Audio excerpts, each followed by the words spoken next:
Welcome back, folks. The South Dakota State Wrestling Tournament has hit the semifinals, and 4 Siouxlanders are still grappling on the mats up in Sioux Falls. Sports Force's Irvin Doan brings us the update. It's been a busy day here at the Denny Sanford Premier Center, where we had 4 Siouxland wrestlers vying for a shot to head to a state championship match. So let's not waste any time and jump right into the action. We'll get started in girls 132 pounds. Reese Olson out of Beersford. Alcester Hudson is looking to punch her ticket to the state championship match. Her opponent, Summer Guthmiller, gets the takedown and eventually would go on to get the fall victory.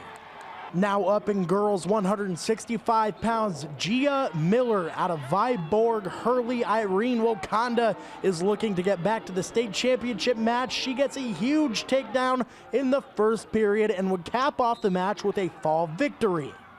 Oh my God, it means so much. For my first 2 years of wrestling, I started my freshman year. My first 2 years of wrestling, I made it to the championship and I got runner-up both times. Last year I lost in the semifinals. And it really hurt a lot, but it means so much to be here because I have worked so hard for this. Hopping over to boys action, Jackson Boonstra from Dakota Valley takes to the mat in the Class A 144-pound semifinal match. He gets a reversal early in the match for a couple points, but in the end, it would be his opponent, Jacob Williams, winning by a 7-4 decision. Up in Class A 157 pounds, Michael Rube from Vermillion was looking for a trip to the state title match. His opponent, Zach Soderlin, gets the lone takedown in this one as Rube falls in a 3-1 decision.